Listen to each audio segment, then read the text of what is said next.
Hello everyone. So today's topic is humerus. Humerus, as you can see, this is the dry bone specimen of humerus, and it forms the skeleton of the upper arm, and it is the longest and the most strongest bone of the upper limb. So coming to the parts, there are three parts, that those are the upper end, the shaft and the lower end. Now the upper end has a head, neck. The neck which is near to the head is known as the anatomical neck, and this part where the upper end meets the shaft is known as the surgical neck. The surgical neck is important because this is the most common site of fracture in humerus. So now the determination of side. The head lies on the upper and faces medially, and these are the condylar parts. These articulate with the bones of the forearm, and behind this is the olecranon fossa. So the olecranon fossa will face posteriorly, and this head will lie in the upper part and it will face medially. Now there are two tubercles anteriorly. These are lesser tubercle and greater tubercle. This is the lesser tubercle and this is the greater tubercle. The lesser tubercle will face medially and the greater tubercle will face laterally. And the intertubercular sulcus, it lies more lateral side in the anterior surface. Now this is the most prominent medial epicondyle. The medial epicondyle is the most prominent than the lateral epicondyle. Now let us discuss about the parts. First, the upper part. As I have said, that the upper part has a head, neck, greater tubercle, lesser tubercle and intertubercular sulcus. So the head, it is smooth and it projects upwards and medially, and it is covered by hyaline cartilage. And it forms the shoulder joint, which is ball and socket joint, and it articulates with the glenoid cavity of the scapula. Now coming to the neck, as I have said that there is anatomical neck and surgical neck. The anatomical neck is the constricted part adjoining the head, and it gives attachment to the capsular ligament of the shoulder joint. And the surgical neck is the place where the upper end meets the shaft, and this area is the most common site for fracture of upper end of humerus. Now coming to the greater tubercle. The greater tubercle, or also known as greater tuberosity, lies posterolaterally, and it has three muscular attachments. So these attachments are as impressions from above downwards are supraspinatus, infraspinatus and teres minor. This whole part, the whole tubercle, is covered by deltoid muscle. Now coming to the lesser tubercle or tuberosity, it is smaller and it is more prominent than the greater tubercle, and it lies on the anterior aspect of the upper end. It has a sharp lateral edge, forms the medial border of the intertubercular sulcus. Now the subscapularis muscle, is inserted over the smooth area on the upper part, and it extends for half an inch below the tubercle. Next, coming to the intertubercular sulcus. So intertubercular sulcus is also known as the bicipital groove, and it lies between the two tubercle and contains the tendon of the long head of biceps with the synovial sheath. And there is an artery that is known as the ascending anterior circumflex artery. It has medial and lateral lip. Now the sulcus gives attachment to pectoralis major on its lateral lip and teres major on its medial lip, and in between this area there is insertion of latissimus dorsi. So this was the upper end. Now coming to the shaft. The shaft is cylindrical above and flattened and triangular below. It has three borders: anterior,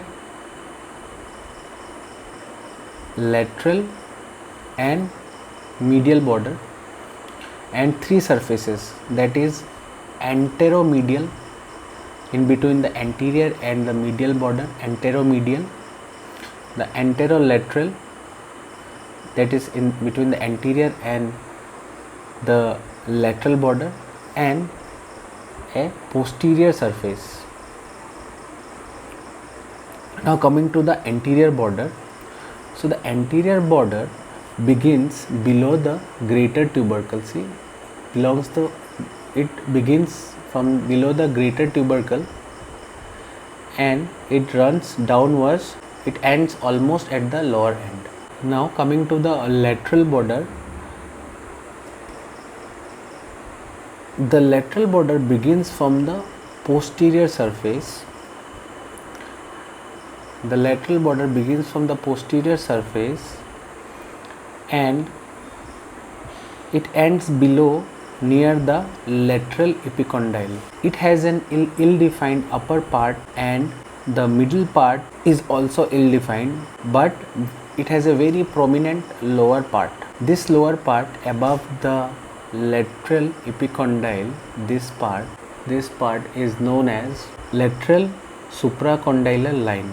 It gives attachment to the lateral intramuscular septum. Now in this lateral border, upper 2/3 of the lateral supracondylar line, the brachioradialis arises, and from the lower 1/3 of the supracondylar line there is origin of extensor carpi radialis longus. Now in the lateral border we have a groove.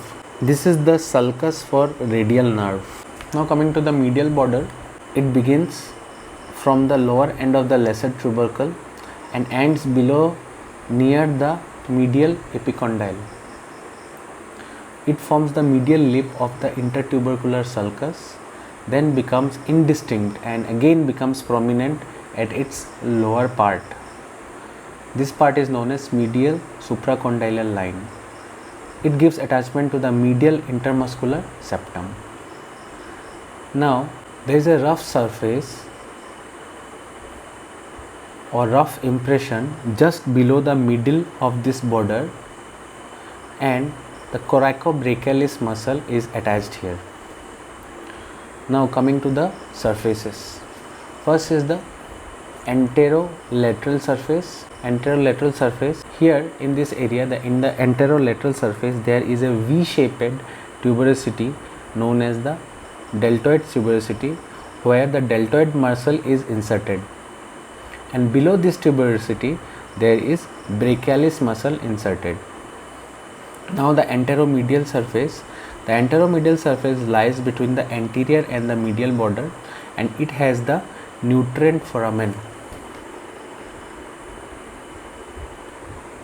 I hope you can see, this is the nutrient foramen. In this foramen the nutrient artery is lodged and the nutrient foramen is directed downwards. That means the upper part is the growing end of the bone. Now in this area, the brachialis arises from the lower end and the pronator teres arises near the lowest part of the medial supracondylar line.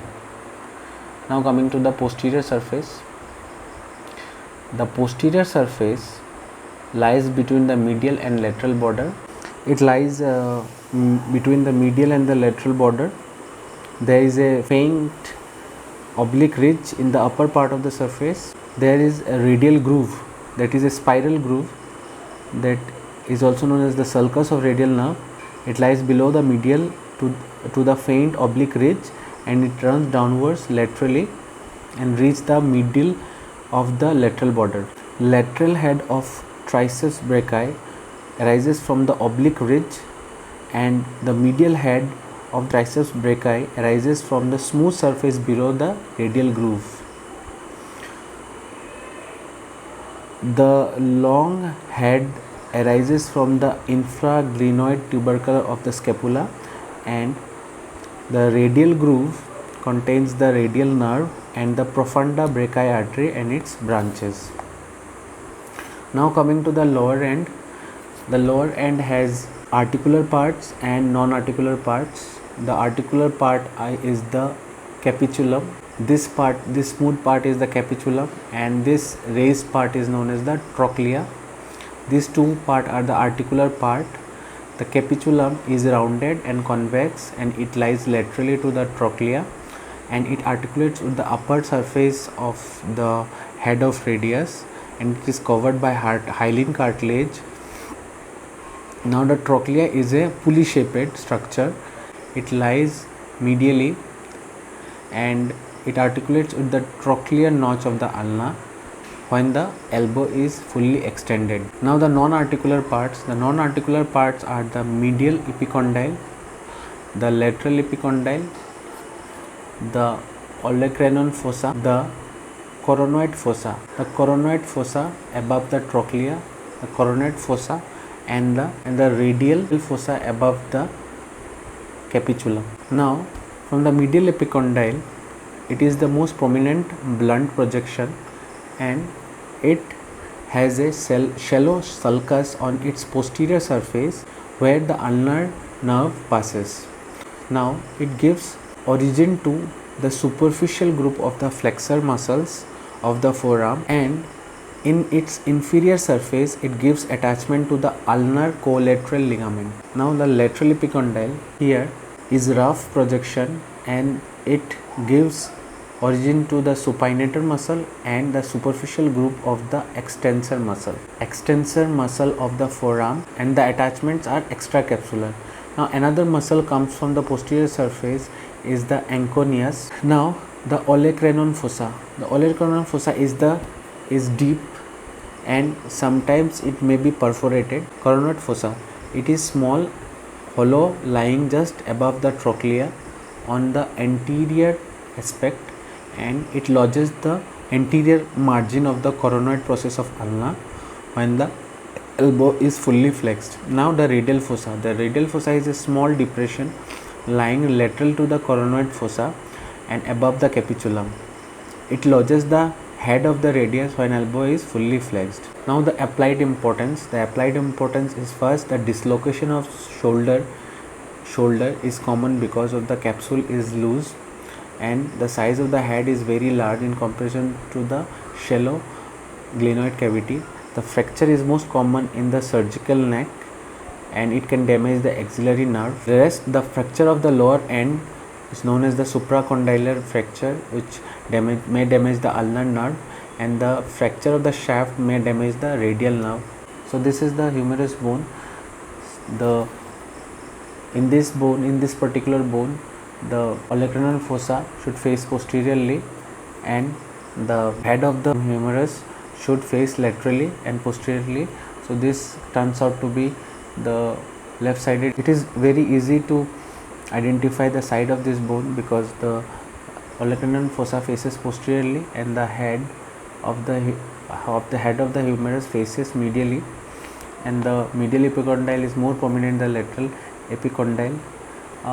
Just knowing the parts first and practicing the side of the bone can help you determine the bone during exams. Thank you so much for watching. We'll be bringing more videos. Thank you.